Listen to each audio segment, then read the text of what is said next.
Tsiku lodala nanga, dzuwa likuwomba, madera ena kukugwa mvula, inde madera ena kuli masnow, madera ena kukugwa matalala, madera ena kuli dzuwa, madera ena kuli fumbi. Kaya kumene muliko kuli bwanji. Mulungu akudalitseni pachonena kuti mwabweranso pa gome la Atate kuti timve zimene zili pa mtima wake wa Yehova, zimene watikonzera mu tsiku la lero. Funa tikulandireni kwina kulikonse kumene muli, ndikunena kuti mukhale omvetsera bwino pamene Mzimu Woyera watikonzesera chinthu china chapaderadera pamutu waukulu umene tikunena kuti ndife alendo. Tufuna tiyimbe kakolasi kamene kumayambira kaja kuti kumbusa kunena kuti tidzakondwa tikadzafika kumwamba. Tikadzafika mwamba, dzakhala tsiku la chimwemwecho,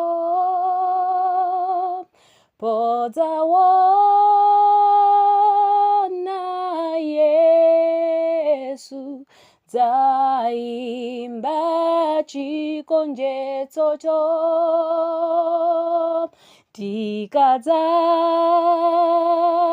Tikadzafika mwamba, dzakhala tsiku la chimwemwecho,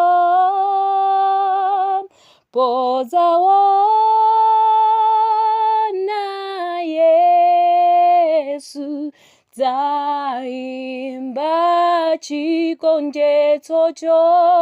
Mu tsiku lero lachitatu pa ulendo wathu wokumbutsana kunena kuti ndife alendo, tikhala tikuona pamutu onena kuti mawu amalenga. Mawu amalenga. Titseke maso tipemphere.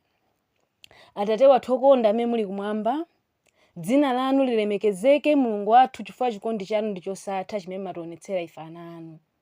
Simunatisiye kuti tikhale mu mdima ndi kuti titengedwe ndi ziphunzitso kuti tenga kupita uku ayi, koma munatipasa maziko okhazikika, inde choonadi chanu chimene chabisala mu Bible limene limatitsogolera ndi kutiunikira mu mdima wa dziko lapansi. Ambuye tikupempha kunena kuti mutitsanyulire Mzimu Woyera ndi kuti maphunziro awa atithandize kutipatsa nzeru kuzindikira zakuya za mchilamulo chanu. Mulemekezeke Mulungu wathu chifukwa muli nafe pompano. Nkhoswe Mzimu Woyera tikuyamikani ifa mugwira ntchito yanu yotikumbutsa ndi kutitsutsa ndi kutiongolera njira imene tikuyenera kudutsamo masiku anu akumapeto. Mulemekezeke ndi kukwezeka Mulungu wathu chifukwa mwayenera kulandira ulemu ndi matamando. Tapempha zonsezi kupyolera mu dzina la Yesu Khristu. Amen. Pa ulendo wathu umene tikukambirana pamutu waukulu onena kuti ndife alendo, tufuna tikumbutsane kunena kuti kodi dziko li Mulungu analilenga bwanji. Inde pamutu onena kuti mawu amalenga. Mawu amalenga. Tiyamba ndi verse lochokera pa Efeso chapter 2 verse 19 mpaka na 22. Tatiyeni tiwerenge verse limeneli. Ndipo kutifotokozera kunena kuti pamenepo ndipo simuliso alendo ndi ogonera, muli amudzi omwewo ndi oyera mtima ndi a banja la Mulungu. Haleluya.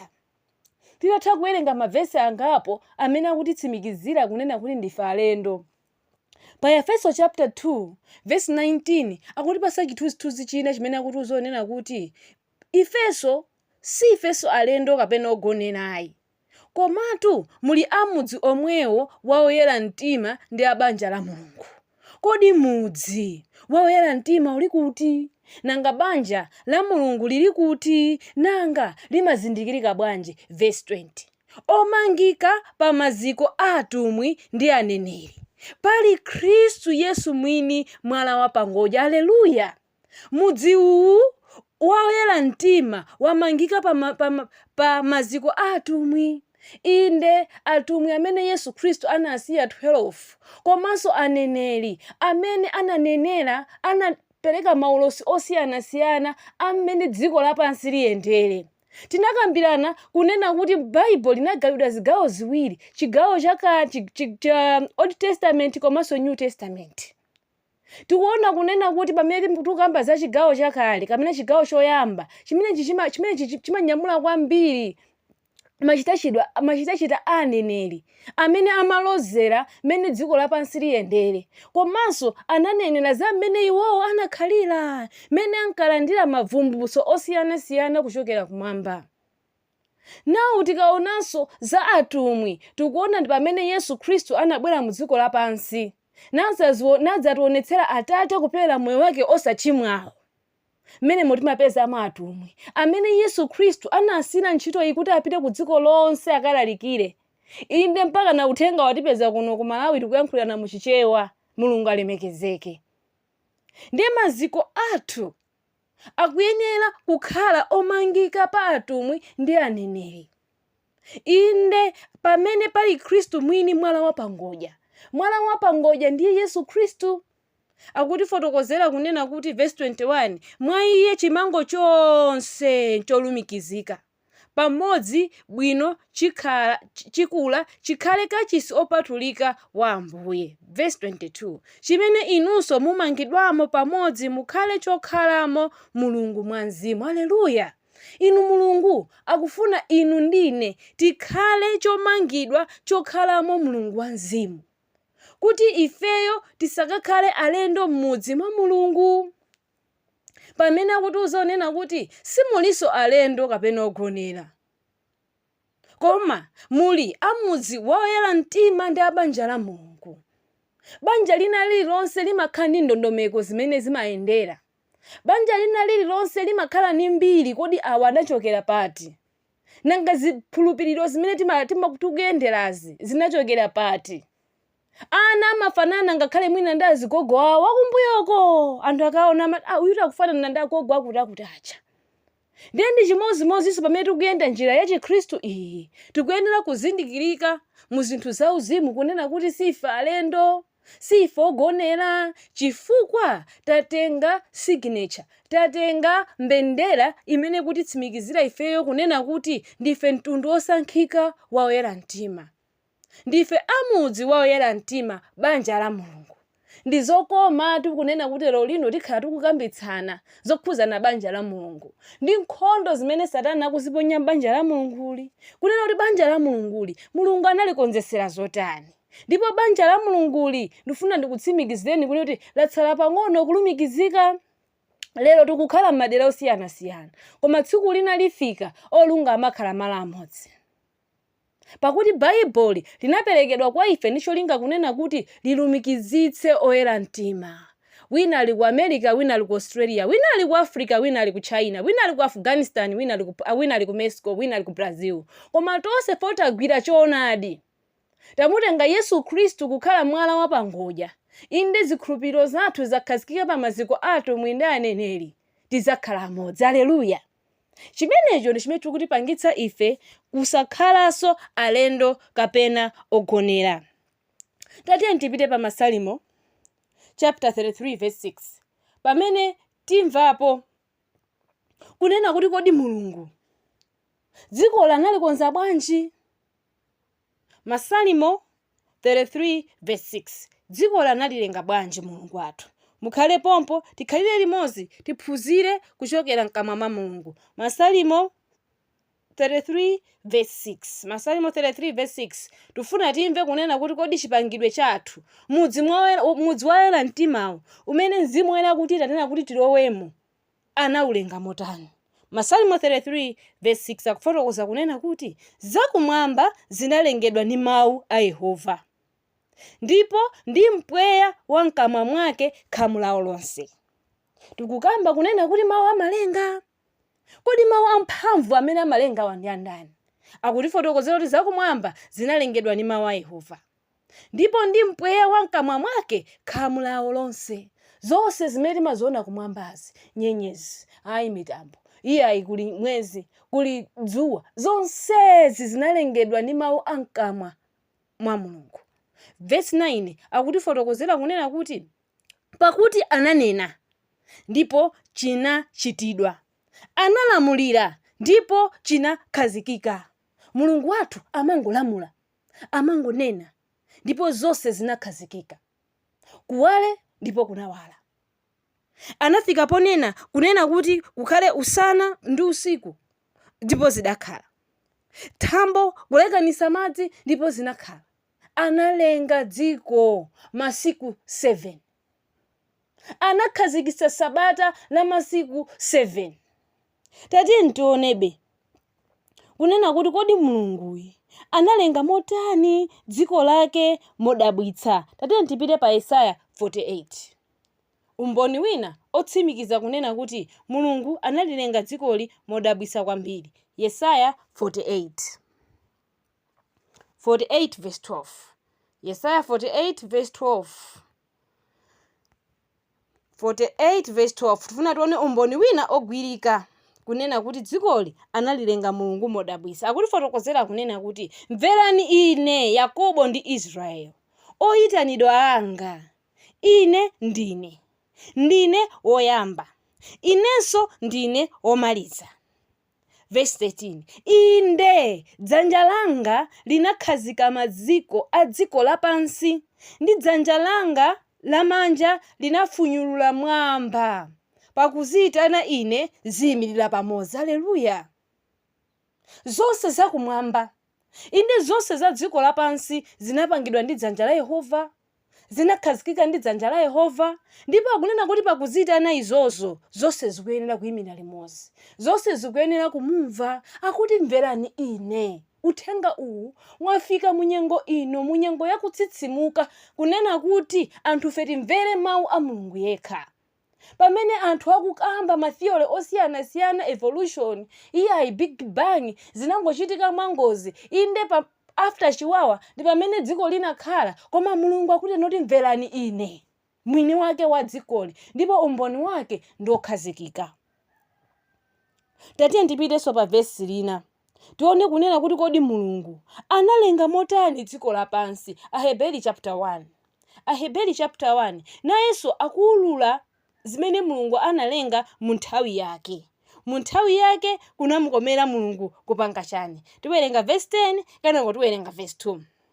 Verse 10 akufotokoza kunena kuti ndipo inu Ambuye pachiyambipo munayika maziko ake a dziko, ndipo miyamba ili ntchito ya manja anu. Aleluya. Pachiyambipo mulungu azitchula yekha kuchokera pa Yesaya 48 verse 12 kunena kuti iyeyo ndi Alpha ndi Omega, iye ndi oyamba ndi otsiriza. Ndi pachiyambipo mulungu anayika maziko ake a dziko. Inde inu musanalengedwe ine ndisalengedwe, ngakhale Adamu asanalengedwe, ngakhale angelo asanalengedwe, mulungu anayika maziko a dziko. Ndiye tikuona akutifotokozera pa verse 2 kunena kuti koma pakutha pake pa masiku ano analankhula ndife ndi mwana amene anamuyika olowa m'nyumba wa zonse. Mwa iyenso analenga mayiko ndi amwamba omwe. Timamva kuti kumwambaku kuli mayiko osiyanasiyana, ma planets. Mulungu alemekezeke. Zonse zija anazilenga mulungu. Inde sayansi imayenera kunena kuti izigwirizana ndi mawu a mulungu, osati sayansi idzitsutsana ndi mawu a mulungu. Pamene sayansi ikutsutsana ndi mawu a mulungu amakwezeka ndi munthu. Tikuyenera kusamala pamene tikutenga maphunziro a dziko lapansi. Akutifotokozera molimba kunena kuti zonse zinalengedwa ndiye. Analenga zimeneziyo ndi ndani? Tatiye tipite pa Yohane chapter 1. Tibwere pa Yohane chapter 1 vesi limene tinayamba nalo, mene timayamba ulendo wathu osanthula mawu pamutu onena kuti ndife alendo. Yohane chapter 1 akutifotokozera pa verse 3 kunena kuti Yohane chapter 1 verse 3 akufotokoza kunena kuti zonse zinalengedwa ndi iye, ndipo kopanda iye sikunalengedwa kanthu kalikonse kolengedwa. Zonse zinalengedwa ndi Yesu, ndipo kopanda Yesu sikunalengedwa kanthu kalikonse kolengedwa. Inu ifetu chipango chathu ndi chamtengo wapatali. Masalimo 139 amafika, David anafika pogonja une chipangidwe changa ndi chodabwitsa. Chipangidwe chathu ndi chodabwitsa, ndi design yochokera mmutu mwa mulungu osachimwayo osathayo ndi amene analenga dziko lapansi. Ndi chifukwa chake dzikoli lakhala kwa zaka pafupifupi 6000 koma zinthu zikuonekabe zimene Mulungu analenga. Chilengedwe chimaonekabe, chimafotokozabe za mphamvu ya Mulungu.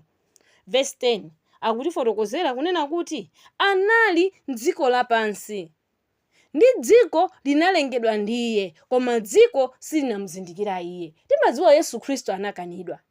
Yesu Khristu ndi amene anali m'dziko lapansi, ndipo dziko analilenga ndi iyeyo. Anabwera kudzakhala muthupi lathu. Verse 14 amafotokoza. Ndithu kutsimikizira kunena kuti dziko lonse lapansi analilenga ndi Mulungu. Tibwereranso pa Masalimo 24. Masalimo verse imeneyi tinaliwerenganso tsiku lina. Masalimo 24 kutsimikizira kunena kuti dziko ili ndi eni yake, ife ndi alendo. Ndi Mulunguyo akutitanira ifeyo kuti tisakhalenso alendo monga ogonera. Inde mu banja la Mulungu, mudzi wopatulika umene Yesu Khristu pakuchoka anatilonjeza kuti akupita kumwamba kukatikonzera malo. Ndi lero litu limene litithandizire ifeyo kukonzetsera, kukonza visa, kukonza mapepala athu kunena kuti tikapezeke kumwamba. Masalimo 24 akutifotokozera mzimu motere. Dziko lapansi ndi la Yehova, ndizo zala zake zomwe, dziko lokhalamo anthu ndi iwo okhala mwemo. Verse 2 pakuti iye analimanga pa zinyanja nalikhazika pa madzi. Maziko a dziko lapansi Mulungu anakhazika bwanji? Analimanga pa zinyanja nalikhazika pa madzi. Inuyo kwanuko kuli chitsime, munakumba chitsime powuma.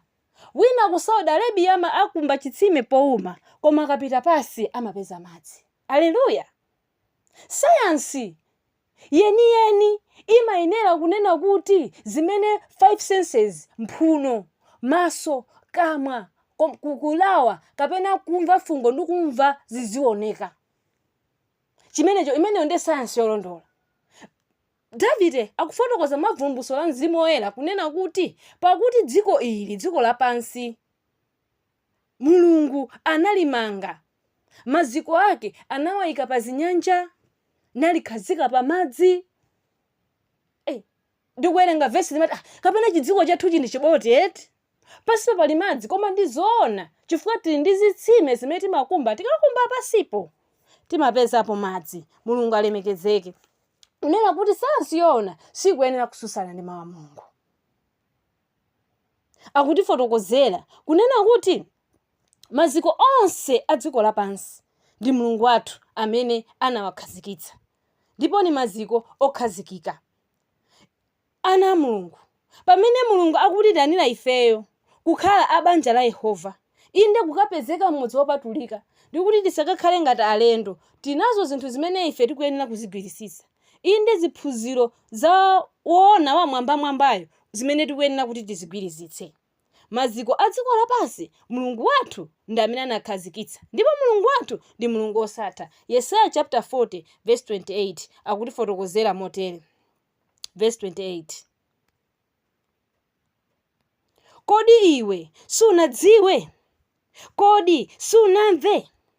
Mulungu wachikhalire, Yehova mlengi wa malekezero a dziko lapansi salefuka konse, salema, nzeru zake sizisanthulika.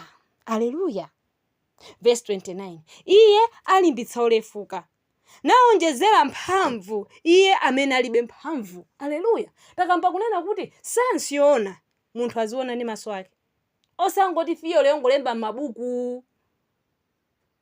Evolution imene imafotokozedwa ayi sionena kuti munthu ungayone ndi maso. Kukanakhala kunena kuti anthu fe tinachokera kumbozi, panopa tikanaona kamunthu kena kamachokera di kumbozi kumasintha. Komanso anthu fe tinakakhala amaonekedwa chilendo. Ndithu zonsezi cha Homo sapiens ndi ziphunzitso za dziko lapansi. Mzimu wa dziko lapansi unadzaza mioyo ya anthu ambiri ndi kusocheretsedwa. Koma apa kuti uzochoti kodi iwe sunadziwe? Kodi inu simukudziwa? Kodi simunamve? Mlengi wachikhalire, Yehova mlengi wa malekezero a dziko lapansi salefuka konse, salema, nzeru zake sizisanthulika. Pamene ena akuyesesa kuti amvetsetse zopyoza pamene munthu anampasa malire amachimwa. Musakhale inu ndisakhale ine amene tingakomedwe ndi kunena kuti timvetsetse zopyoza zimene Mulungu atipatsa. Monga dziko lili lotamuka ili, malekezero ake sitingathe kuwafikira. Mulungu ndi wachikhalire. Iyeyo ndi mlengi wa malekezero a dziko, salefuka salema.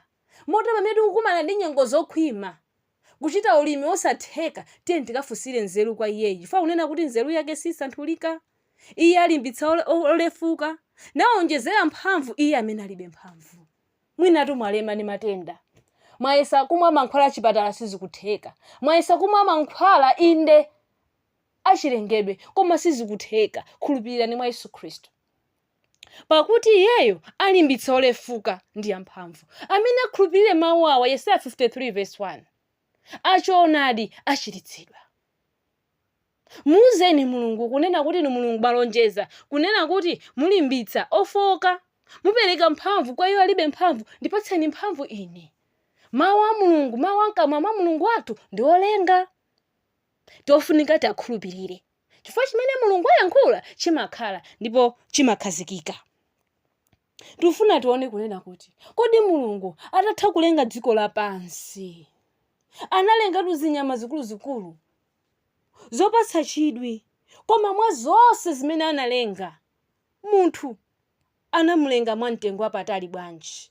Munthu anamulenga mosiyana bwanji ndi zolengedwa zake zonse zimene anazilenga?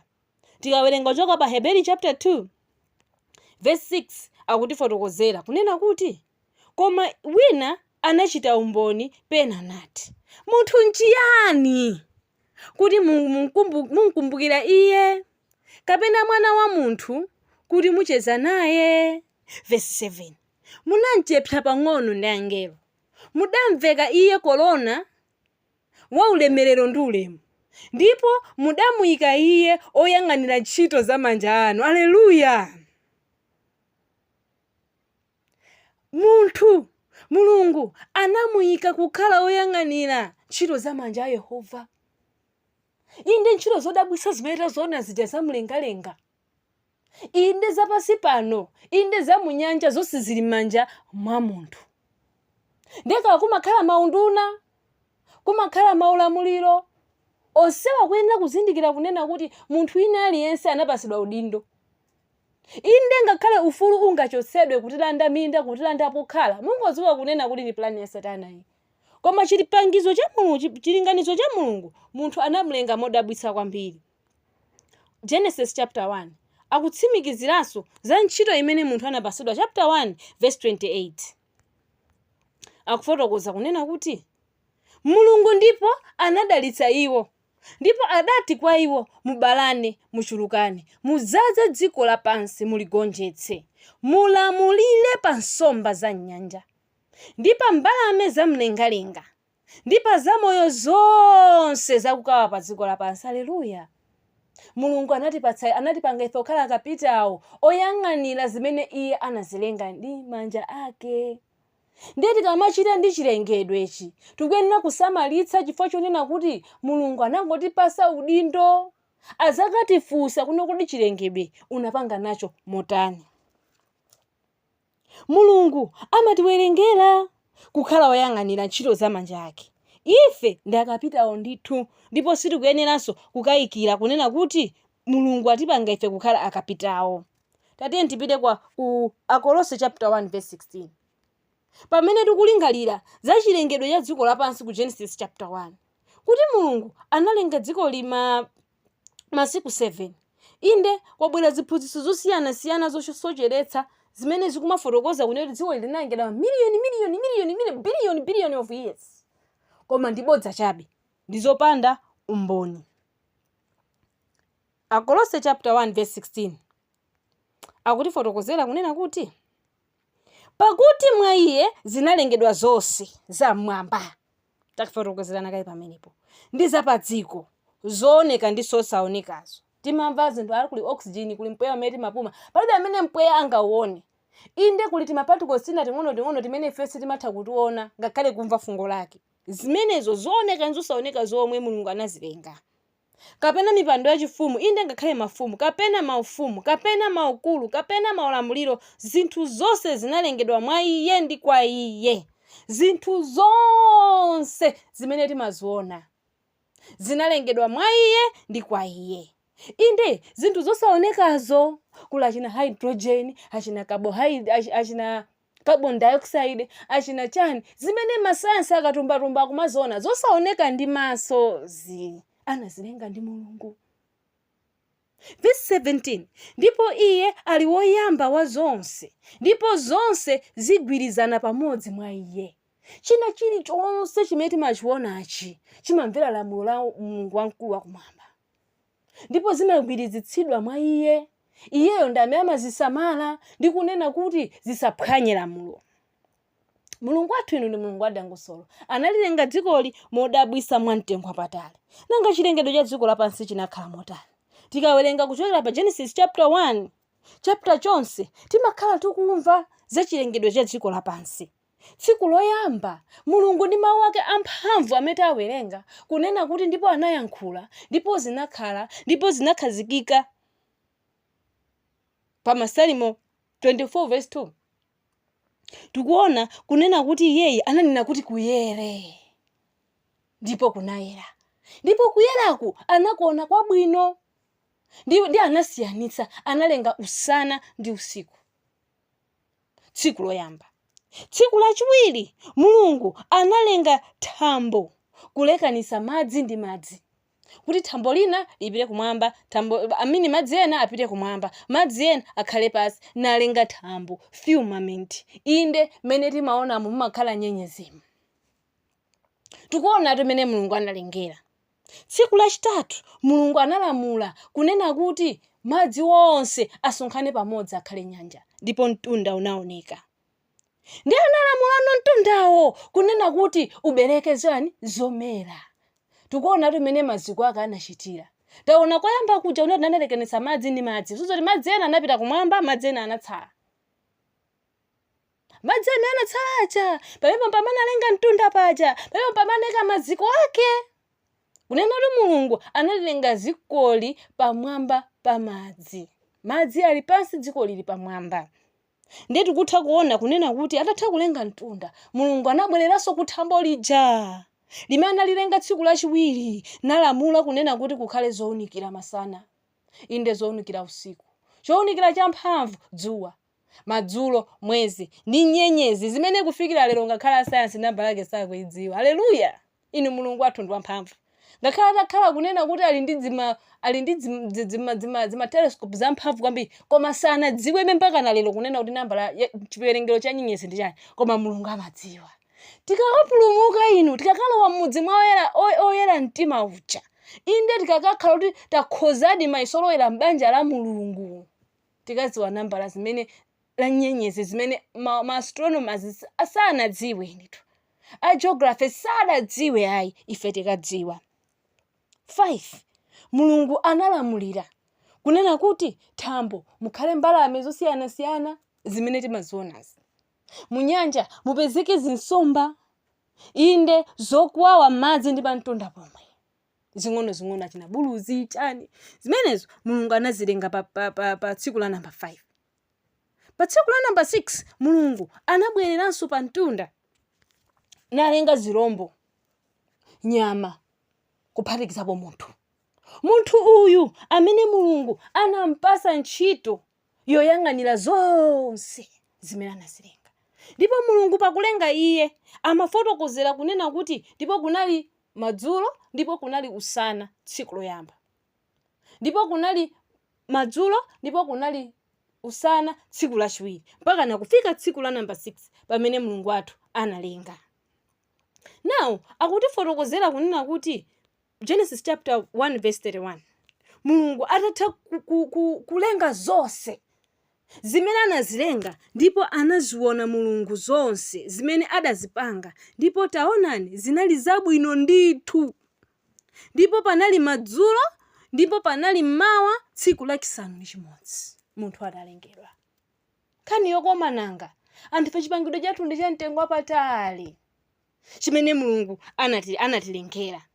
Now tsiku lachisanu ndi chiwiri timawerenga kuchokera pa Genesis chapter 2 verse 1 unena kuti ndipo zinatha kupangidwa zamwamba ndi dziko lapansi ndi khamu lawo lonse.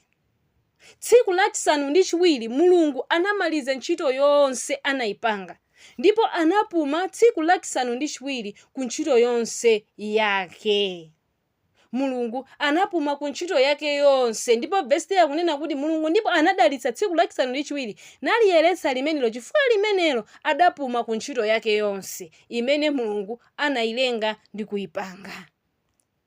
Verse 4 amafotokoza verse imene lakhala kuwasokoneza anthu amene amakhulupirira evolution. Imeneyo ndiye mibado yawo ya zakumwamba ndi dziko lapansi. Pamene zinalengedwa tsiku lomwe Yehova Mulungu anapanga dziko lapansi ndi zakumwamba, ena akamva za mibadoyi amaona ngati kapena kunena kuti pakupita ma generation muna 100 years, 1000 years, 1 million years, koma iyayi. Mukaona Mulungu witu sanalenge zinthu zi mwachimpwirikiti kunena kuti anthu ena analenga tsiku loyamba, ena anazalenga tsiku la number 6. Koma tsiku lina lililonse limakhala ndi zinthu zake zimene Mulungu amazilenga. Ndikufunikira kwake ku moyo wa munthu. Muone tsiku loyamba Mulungu analenga dzuwa, analenga kuwala, kuti kuwale kuchoka ku mdima. Dima umene Mulungu Yesu Kristo akutiita nina kuti tituluke mu mdima tilowe mu kuwala kwake, tiyende mu choonadi chake. Analenga kuwala usana ndi usiku. Musanawo anayika zinthu zimene zimaoneka masana, musiku anayika zinthu zimene zimaoneka musiku. Inde analekanisa thambo, analekanisa madzi.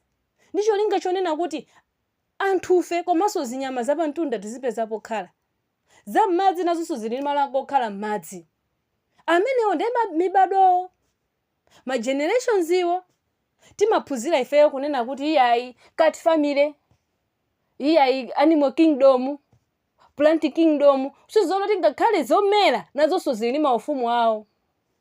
Zili mibado yawo imene Mulungu amayizindikira kumwamba, ife mwina sindingathe kuyizindikira. Koma science imatithandiza pena kumvetsetsa kunena kuti ayi maujeni awa zimasamba izi zina lake ndi zakuti kuli makatigole azomera. Imeneyo ndiye mibado yazomera. Mulungu afuna ruze chani. Wina khoza kumadabwa kunena kuti kodi phunziro limene lisingophunzira zachilengedwe. Tikuyenera kuzindikira chifukwa chonena kuti Satana walowera ndithu mu chipangidwe cha munthu, kufuna kumusokoneza ndi kunena kuti munthu aoneke ngati kapena iyeyo ndosazindikira. Taganizani, mwina ena nkumadabwa kunena kuti kodi dziko lapansi Mulungu analipanga motani? Nanga bwanji mayina amasiku anabwera? Ponena kuti mayina amene timawadziwawa sanabwere mu chifanizo cha Mulungu ayi. Tikawerenga ku Genesis timawerenga kuti tsiku loyamba, tsiku lachiwiri, tsiku lachitatu ndikumapitirira. Koma mayina awa anabwera bwanji? Tikamawerenga mbiri imaonetsa kunena kuti mayina awa anabwera ndithu mu chaka cha 321 ndi Constantine. Pachiyambipo anzathu achiroma, Roman Empire, amakhulupirira kunena kuti wiki imakhala ndi masiku 8. Koma chifukwa chonena kuti iwo anafuna kupembedzedwa ndokhulupirira ndosakhulupirira omwe, mu chaka cha 321 anapanga adopt weekly calendar ya 7 days. Mosatsutsana ndithu ndi chilengedwe monga tawerengera kuti tsiku loyamba, tsiku lachiwiri, tsiku lachitatu. Mayina amene timawadziwawa apamene Babylonian Empire kumene kunali Nebukadineza kucha ndachina Daniel amakhulupirira kunena kuti wiki inali ndi masiku 7. Ndiye ku Babuloko anapereka mayinawa, anapereka mayina amiyamba, inde mayiko amene analengedwa kumwamba amene awerenga amene Mulungu analenga aja. Tsiku loyamba ku Babulo analipanga kukhala kunena kuti ndi tsiku la dzuwa la sun. Monday analipanga kukhala tsiku la mwezi moon. Tsiku lachitatu Tuesday analipereka ku planet Mars. Lachitatu limene lili Wednesday, lachinayi analipereka ku planet yotchedwa Mercury. Thursday anaipereka ku planet yotchedwa Jupiter. Friday anaipereka ku planet yotchedwa Venus. Saturday anayipereka ku planet yotchedwa Saturn. Ndi anzathu achiroma atabwera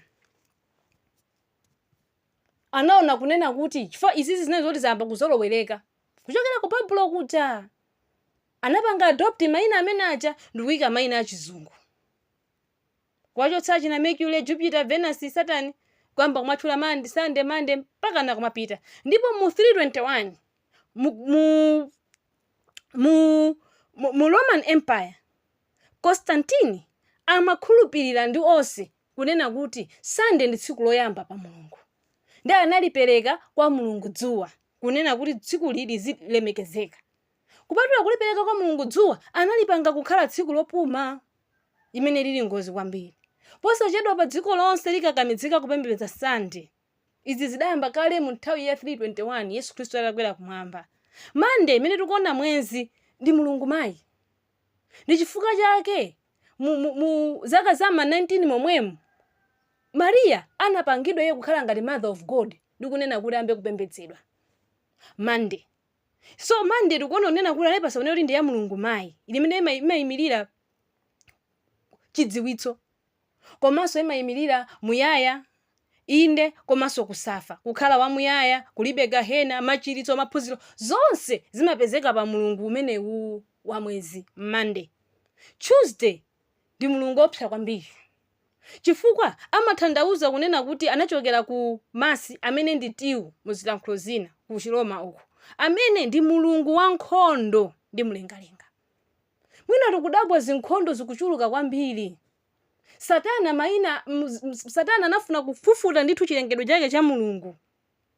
Tsiku lachitatu tikuona Mulungu analenga zinyanja mtunda unabala zomera. Iwo ndi pamene akunena kuti tsiku lachitatu ndi Mulungu wa nkhondo ndi mlengalenga. Ndiye pamene tikuona kuti kuli nkhondo zosatha inde kuli kufalitsa uthenga mamedia osiyana ma TV ma newspaper zonsezi zikuoneka ndithu pa Mulungu wa tsiku lachitatu. Wednesday analipereka ku Odin, Mulungu Odin Wednesday. Kumeneku ndi nkhani ya malonda, maulendo, zotumbatumba ndi chifukwa chake kwangochitika kenakale konse ayititseke dziko iye kugwetsa chuma Mulungu wake ndi wa Wednesday. Thursday ndi Mulungu wa bingu ndi ziphaliwali.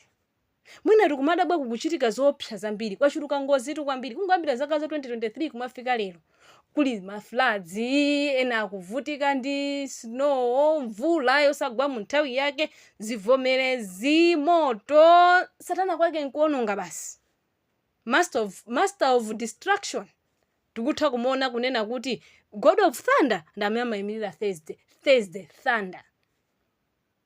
Friday Venus tsiku limeneli analipereka kwa Mulungu Frigg ena amati Freya chikondi banja kubereka.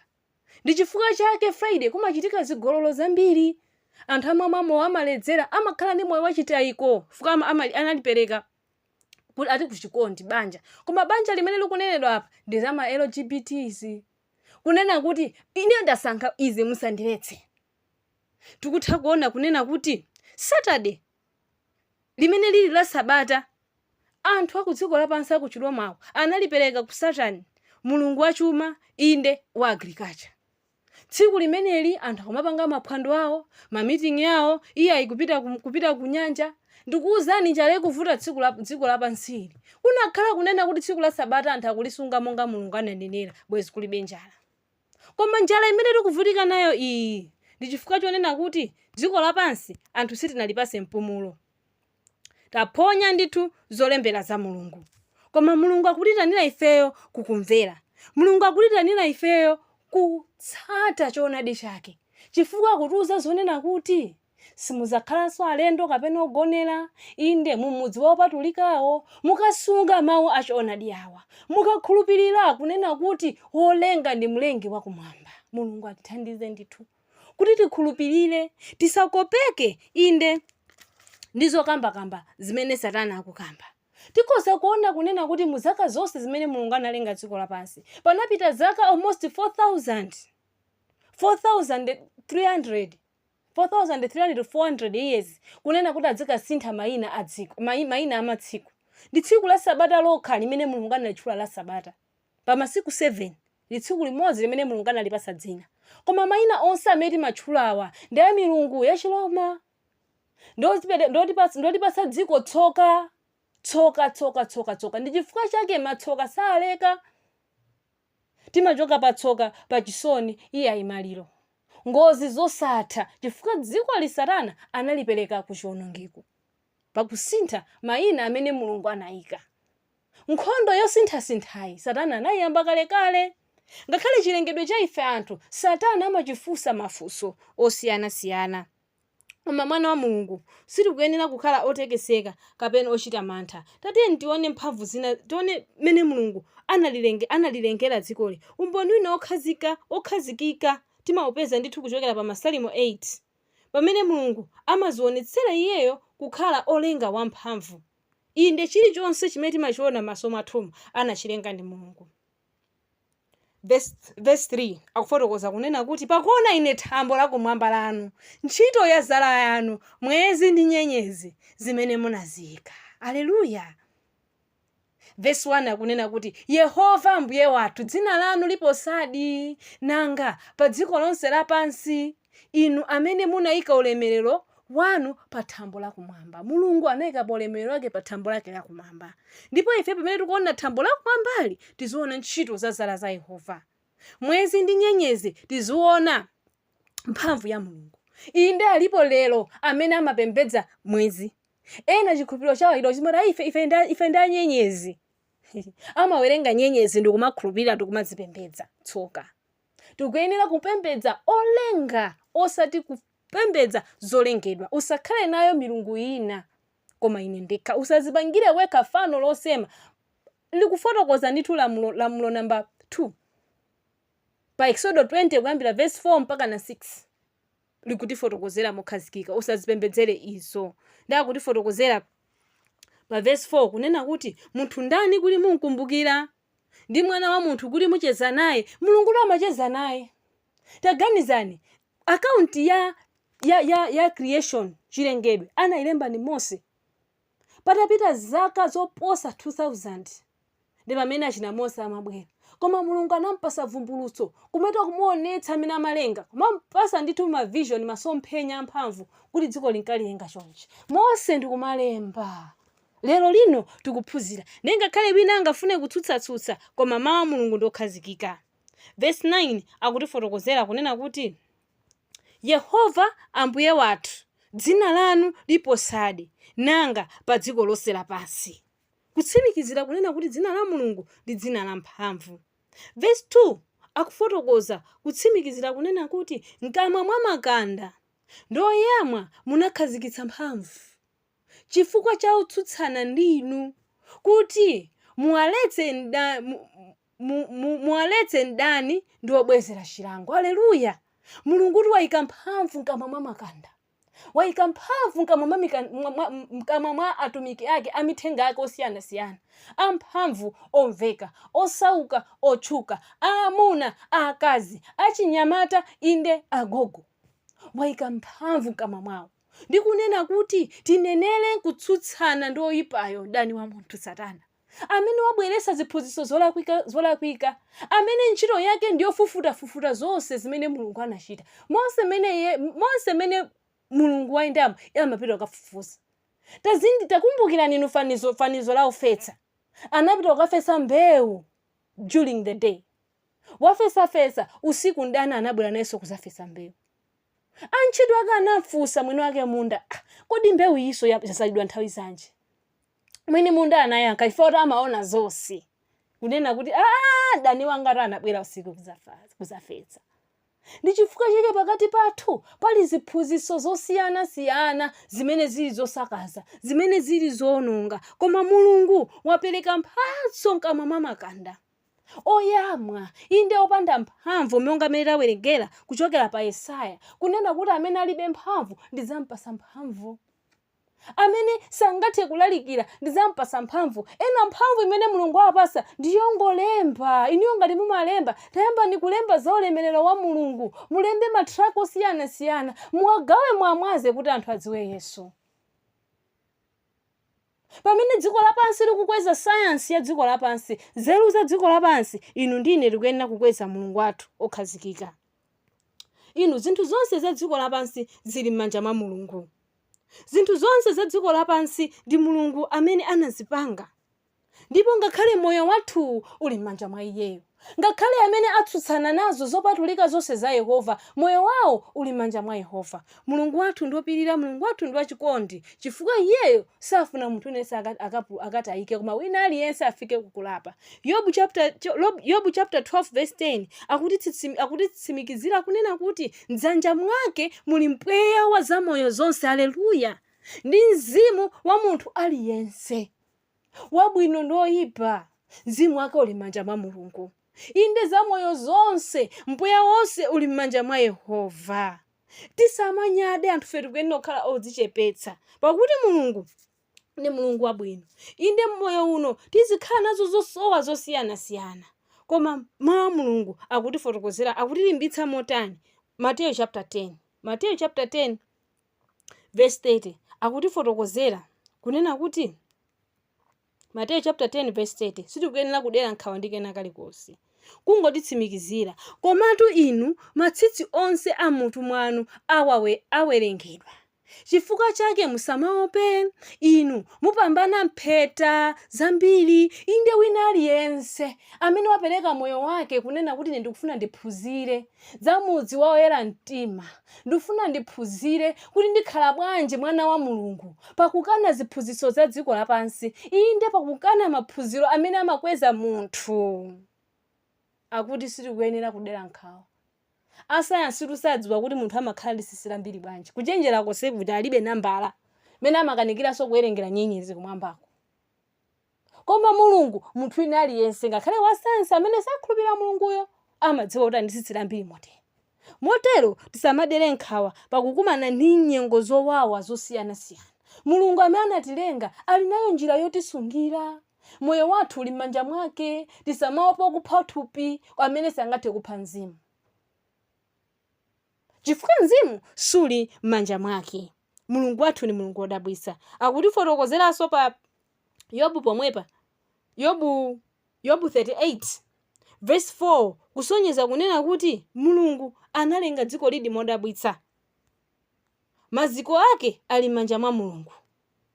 So ngakhale nyengo zingaombe motani, koma mulungu ndi amene amatsogolera zonse zochitika pa dziko lapansi. Verse 4 unali kuti muja ndinayika maziko a dziko lapansi, fotokoza ngati uziwa kuzindikira. Funso limeneli ndifuna ndifunse kwa iwo amene agwiritsitsa chiphunzitso kuti kulibe mulungu, amene agwiritsitsa chiphunzitso chonena kuti dzikoli linangochitika mwangozi, Big Bang linangophulika zinthu basi ndikumachitika mwangozi. Munali kuti mene mulungu ankayika maziko? Tafotokozani ngati muli ozindikira. Palibe otozindikira, ngakhale ine ndosazindikira. Pamene mulungu amayika maziko, ife kunalibeko. Ndizomvetsa chisoni kunena kuti theory iyi ya evolution, ngakhale achipembedzo afika poyikhulupirira inuyo. Ndizomvetsa chisoni. Ndifuna ndiwerenge nanu news ina ya pa Washington Post ya mchaka cha 2014 ya mtsogoleri wa chipembedzo amene analemba pa Washington Post. Komanso news inaimbedwa ma news osiyanasiyana, NBC, BBC, chani. Analemba motere pa 28 October 2014. Pope Francis says evolution is real and God is no wizard. Mkulu wa chipembedzo akafike pofotokoza kunena kuti evolution is real. Zinthu zinangochitika mwangozi, survival of the fittest, zofoka zimafa. Kukanakhala choncho ndiyoti bwezi dziko lapansi mulibe anthu amene abadwa ndi matenda kumakula. Bwezi anthu onse amene abadwa ndi ulumali atafa chifukwa ndi ofoka. Bwezi maiko tonse amene tili osauka titatha, chifukwa evolution imanena kuti survival of the fittest. Amene ali olimba ndi amene akhale. Anaponyatu nthenda ya COVID-19 pakati pa anthu, atalikonza mulabu ngosatana. Koma evolution theory yalephera zaka zathu zomwe zitikuona ndi maso athu. Ena amene analoti ndi odwalika anadutsa ndithu mu COVID-19 mpaka pano ali moyo. Olimba amene amoneka kuti olimba wasangafe kutheka ena ndi amene anafawo, andalama ndi amene anafawo, osauka ati kanalipo. Koma mkulu wa chipembedzo azifika ponena kuti evolution is real, God is no wizard. Mulungu atithandize. Ndipo ndinachita kaso kwambiri ndi news ine imene atuluka dzulo pa Vatican News, imene akufotokozaso mkulu ameneyi ndi mfundo zake zofuna kungosocheretsa anthu. Ndiye ndikuwerengereni mfundo zingapo zimene anafotokoza zomvetsa chisoni. Tikukhala masiku akumapeto ndipo tikuyenera kuzindikira kunena kuti Yesu Khristu akubwera. Amafotokoza ndi kumachenjeza anthu kunena kuti anthu akuyenera kuzindikira kupewa chinyengo cha Satana. Analembamo mutu inaonena kuti Christians, Satan is cunning but Christians are smarter. Sure. Satana wakhala akuphunzira amene angamugwetsere munthu wa zaka zoposa 6,000. Wina zikayima lero ndikumayina kuti yayi Satana inde amakhala ndi machenjero ake. Koma afotokoza Satana monga galu, akuti Satana ndi galu amene alibe mano koma amangouwa. Kuti akuononge ndoti wakati kumwandikira kwambiri. Maphunzitso amene salochokera m'Baibulo, samalani, chenjerani. Mphamvu yake iyi ndiyochokera kwa Satana.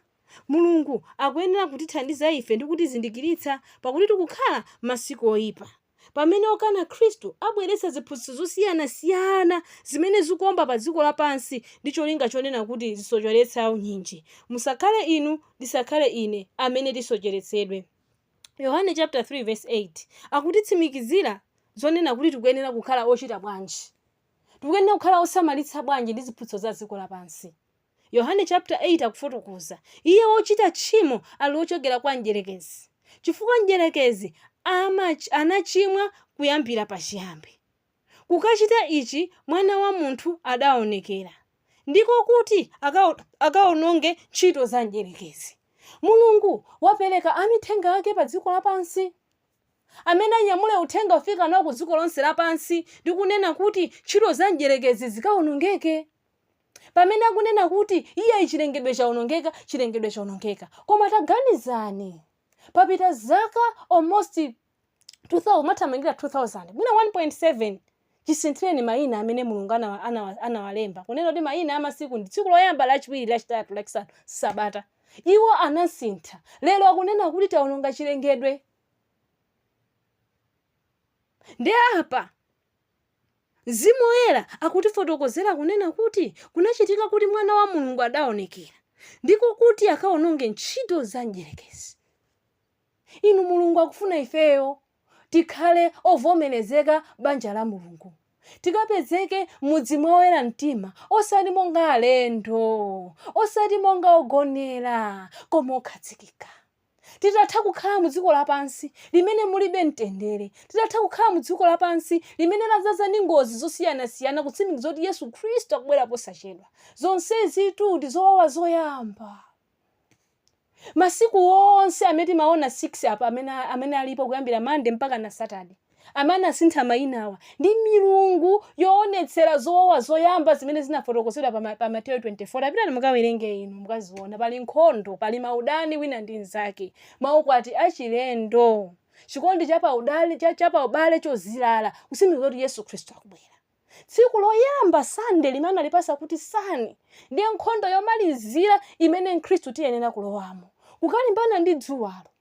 Kuti kodi timpembedza mwatire tupembedza dzuwa la chilungamo amene ali Yesu Khristu, kapena tipembedza dzuwa lenileni limene dzuwa la chilungamo analilenga, dzuwa limene timaliona limawalira dziko lapansili, limene likuyimirira mwana wa chiwonongeko? Mulungu atithandize inu. Mulungu atithandize pamene dziko likupita kumapeto, ndipo tikuyenera kuzindikira kunena kuti Satana akuyendayenda. Khumbo lake ndonena kuti akufuna anyenge ngakhale ndi olungama omwe. Koma iweyo tagwiritsitsa korona wako wamoyo amene anakupatsayo. Ugwiritsitse choonadi ichi, mbewu ya choonadi, mbewu ya chiyembekezo imene yazalidwa mwa iwe isazulidwemo. Mwangozi anatu tsiku ndi tsiku masayansi maphunziro amene akuwalandira ndawo a evolution, amene tikuona kuyamba mu zaka za 1836. Dziko litatha zaka almost 5,000 ndi pamene pamabwera ziphunzitso izi. Ndi Charles Darwin, evolution, Big Bang, survival of the fittest. Kwa zaka zonsezo Onse amene amapembedza mafano ku Babulo, ku Medo-Persia, ku Greece sadakhulupirire izi. Koma mwana uyu adalandira mbewu ya Satana, inde mbewu ya chiwonongeko, mbewu ya kusamvera. Charles Darwin anayamba theory yake. Koma amene amafa pali ndithu zolembera zina kunena kuti anafika ponena kuti ine theory ya evolution is distasteful to me, si theory yosangalatsa. Alipo anthu ambiri amene anagwiritsitsa evolution amene amulandira Yesu azisiya izi amene tikuwadziwa. Kula china Waterfaith anali ma evolutionist, koma atalandira kuwala pano anazisiya kulalikira uthenga wabwino. Pali anthu ambiri amene anagwira ziphunzitso za evolution, koma mawu a Mulungu ndokhazikika ndi amuyaya, ndipo palibe munthu amene angasunthe. Mulungu amalenga dziko lapansi ndi oyamba ndi otsiriza, ngakhale nzeru ingachuluke motani, koma Mulungu amapereka kuwunika ngakhale kwa iwo amene ali nkuyenda mu mdima. 1 Petro chapter 5 verse 8 akukuchenjeza Khristu kunena kuti khalani ozisungira, dikirani. Dani wanu mdierekezi monga mkango wobuma, ayendayenda ndi kufunafuna wina akamulikwire, ameneyo munkanize. Okhazikika mchikhulupiriro, tikhale okhazikika mchikhulupiriro, chifukwa chipulumutso chathu chonse chikuoneka kuyambira pa chilengedwe. Kuchokera ku Genesis ndi kumene kunaoneka plani ya chipulumutso chathu. Tikhalani okhulupirika mchikhulupiriro inu, podziwa kuti zowawa zomwe zili nkukukwanirani pa abale anu ali pa dziko. Mulungu akutifotokozera kunena kuti tikuyenera kukhala okhazikika mchikhulupiriro, osamangotengeka ndi mphepo ikaomba uku wapita wakhulupirira izi. Asayansi lero afika polipangisa Bible kukhala nyali ndithu, koma lopanda mafuta. Ndi afika polowa muchiconfusion, muchisokonekelo cha dziko lapansi. Bale wanga samala, Satana akuyenda monga ngati mkango wobuma. Inde pamene mtsogoleri wa chipembedzo chachikuluyo Papa Francis akufotokoza kuti ndi galu akumphekesa, koma Bible ikunena kuti Satana ali monga mkango wolusa wobuma afuna amulikwire, ndipo amalikwira. Ndipo ambiri alikwiridwa inde ngakhale azikhulupiriro, ngakhale ma evangelicals ambiri sakhulupirira evolution kwenikweni, koma amene ndidziwa inalengedwa nthawi yayitali. Ndi ganizo lolakwika limenelo. Ndilo lakwika bwanji evolution, chifukwa limapepusa mphamvu ya kulenga kwa Mulungu. Mulungu amangoyankhula zinthu zimangokhala, ndipo Yesu Khristu anachoka kumwamba kubwera pansi pano kuzaonetsera mphamvu ya Mulungu. Amati akangolamula zinthu zimachitika. Kulamula nyanja imamvera, kukhala bata, osaona kumaona, okufa kumauka. Pamene iwe ndine kuti tipemphere muna titakulira kuita kusala kudya chozizwa chichitike. Koma Yesu Khristu olenga ataponda pansi pano anachita zozizwa zosavutikana nazo. Kumangolamula mawu amalenga. Mawu amene amalengawa ndi a Yesu mlengi wa dziko lapansi, amene analenga inu ndine. Modelo sili kuyenera kusocheretsedwa, pakuti Yesu Khristu wayenera kulandira ulemu ndi matamando. Yesu Khristu amene analenga dziko lapansi wayenera ndithu kulandira ulemu ndi matamando. Tikuyenera kumulandira iyeyo, tikuyenera kumulola iyeyo kukhala olamulira moyo wathu. Chivumbulutso chapter 4 verse 10 akutifotokozera kuchani.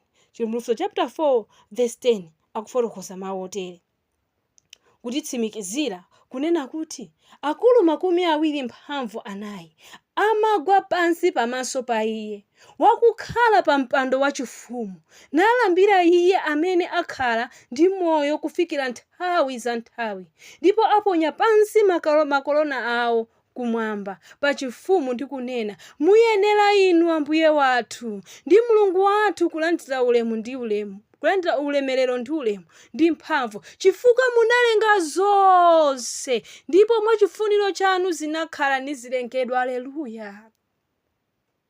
Kumwamba amanena, ena amayimba oyera oyera oyera, za moyo zinayi zimayamika Ambuye, zimanena oyera oyera oyera.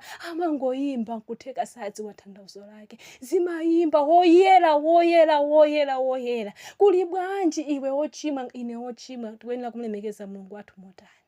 Zimayimba oyera chifukwa chani? Tikumamunena Yesu Khristu kukhala kuti mwayenera Ambuye wathu.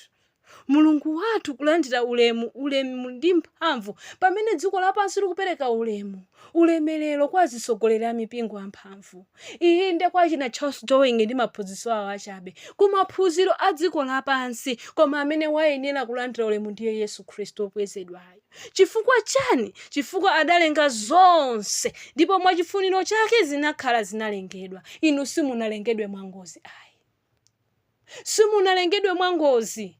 Ngakhale mutakumana ndi nyengo zowawa zotani, musazalole Satana kukufotokozerani kunena kuti munalengedwa kwa ngozi. Anthu akhoza kukunyozani, akhoza kukunenani, koma ndifuna ndikusimikizeni kunena kuti musalole kunena kuti inuyo munalengedwa kwa ngozi. Mulungu anakulengani modabwitsa, anakulengani mwamtengo wapatali. Masalimo 139 verse 14 akufotokoza, ndikuyamikani chifukwa chakuti chipangidwe changa nchopsa ndi chodabwitsa, ntchito zanu ndi zodabwitsa, moyo wanga uchidziwa ichi bwino ndithu.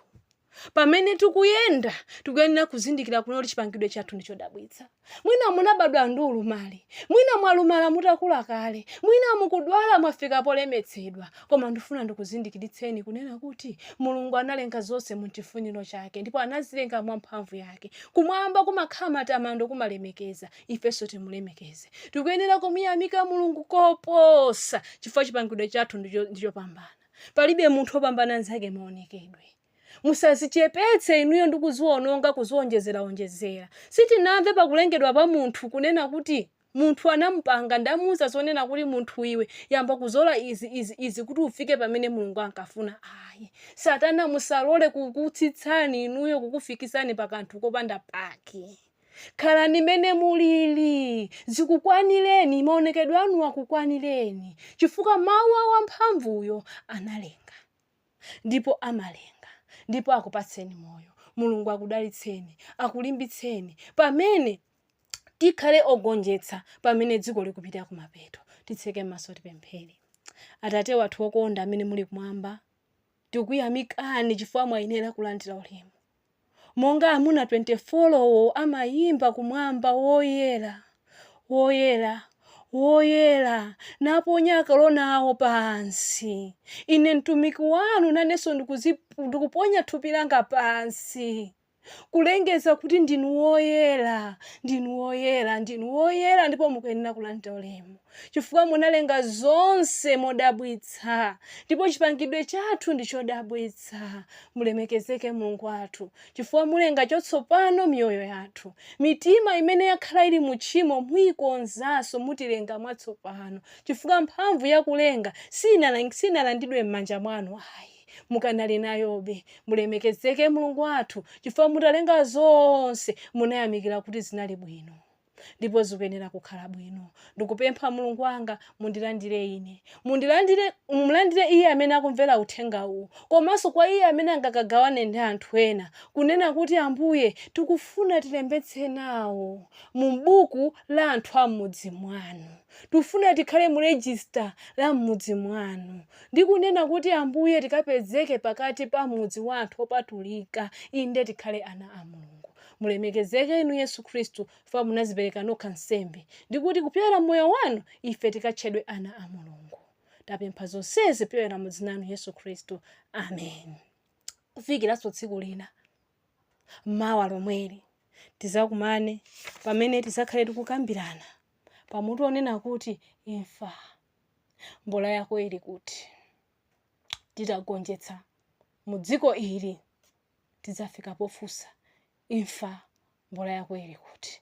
Itanirani ena ndikunena kuti uthenga umve.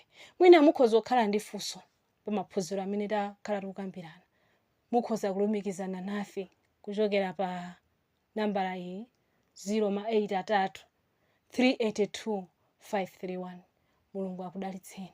Komanso mwina mukhoza kufuna kulakalaka kulowa gulu limene likulandira mauthenga awa, mungotumiza uthenga pa nambala imeneyi, tikupangani adi pa WhatsApp group imene tikuphunzira. Mulungu akudalitseni, mukhale ndi tsiku lopambana. Amen.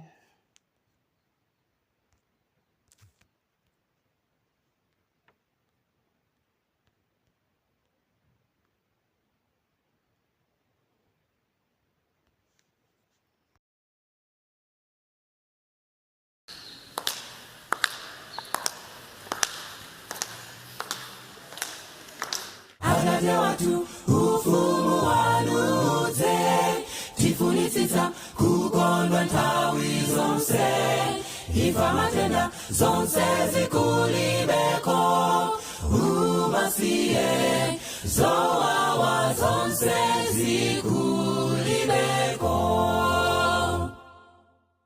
Atate watu ufumu wanudze tifunitsitsa kukondwa nthawi zonse ifa matenda zonse zikulibeko umasiye zowawa zonse zikulibeko. Uko maluwa safota maluwa safota maluwa safota maluwa safota kumwambatidza kondwani nthawi zonse umphawi njala zonse zizitatadi chisangalalo choposa chamuyaya aizona ndilakalaka dziko ilo kumwambatidza kondwani nthawi zonse umphawi njala zonse zizitatadi chisangalalo choposa chamuyaya aizona ndilakalaka dziko ilo uko maluwa safota maluwa safota maluwa safota maluwa safota maluwa safota maluwa safota maluwa safota maluwa safota maluwa safota maluwa safota maluwa safota maluwa safota maluwa safota